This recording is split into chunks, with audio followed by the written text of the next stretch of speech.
Hey guys, what the? Hey, it's Andrew. Today I'm going to teach you how to do CGI for pretty cheap, and I'm going to use two programs today. The first one is called Blender. It's free. It's a CAD software, and you can do animation and stuff. It is completely free, and you can use it for commercial use and private use. It is really cool, and I love using it. The other program I'm using today is Adobe Premiere Elements. It is not free. It is like $80. You can use the older versions though, which are cheaper. Like I'd say I can even do all the way back to Adobe Premiere Elements 8 because we're going to be using motion tracking and green screening today. So as long as you have a program that can do both of those things, you're good. You probably could even do inside a Blender, but that is really time consuming. Okay, so I hopped into Blender and I have my animation here that I want to put into my video. It's just a spaceship flying, and let's say I want to put this into my video. So you can do this another way inside of Blender, but it's really time consuming, and if you really want to do it though, you can do it. Just look up tutorials online. You have to do a lot of motion tracking though. So I got my animation there, and you want to put a green backdrop behind your animation. So what I did is I just added a plane, and then I scaled it up and turned it green. So if you want to turn it green, just come to the materials property, click new, and do that. Now if you want to, you should probably do inside of the cycles render. See up here, don't be in the Blender render. If you don't see any of that stuff, go into the cycles render. It's a lot better. And then next what you want to do is you want to go into this world icon up here and turn ambient occlusion on, because if not, then you'll get some harsh shadows and that will mess with your green screen and it'll look bad. So after you have your animation done, you want to render it. I suggest rendering it in AVI JPEG, H.264, or MPEG.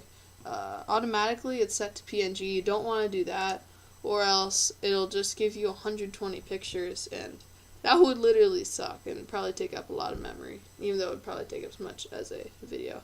Okay, so now after you've rendered it, you want to go into Adobe Premiere Elements and drop a background video. This background video could be anything. I just chose this one from outside my house.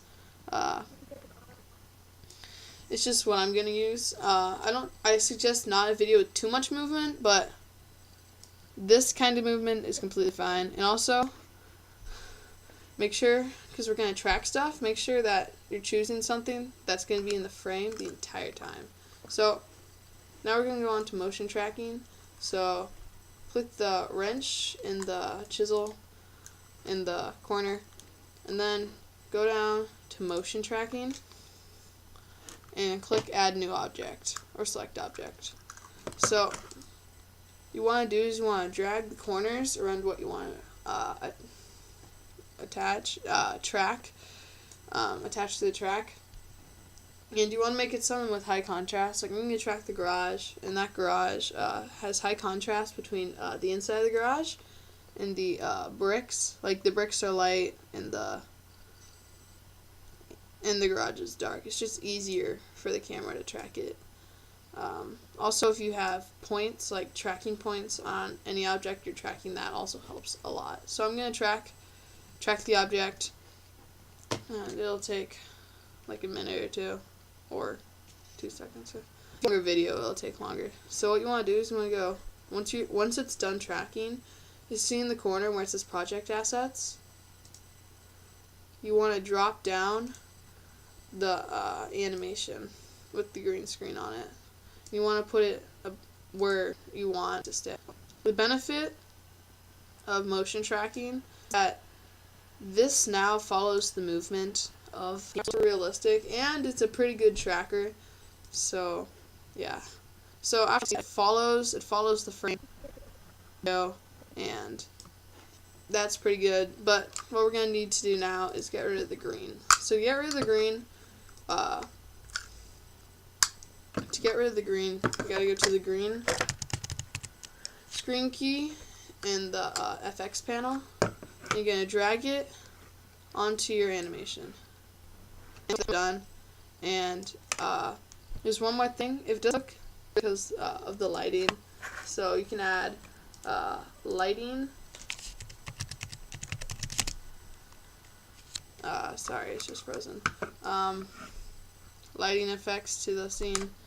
I suggest not adding it to the whole thing, but adding it to the individual scene as it makes it look more realistic.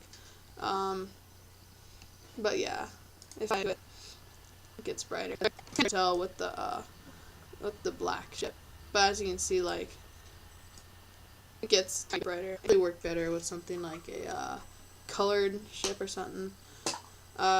So thank you for watching. I know we can do this all inside of Blender, probably better, but it's just easier to do it this way. And if you really need like complicated CG, I suggest doing it inside of Blender, because this is pretty good for like seeing something in the sky. But if you're doing something like people shaking hands with a CG character, that would be pretty hard to do with inside of this, so I suggest doing that inside of Blender. This is just a simple way to do it. Takes a bit longer, but actually it takes a bit shorter, but it takes a bit longer to render, so that's the only problem with it. But thanks for watching, guys. Check out some of the other videos, and thanks for watching, and see ya.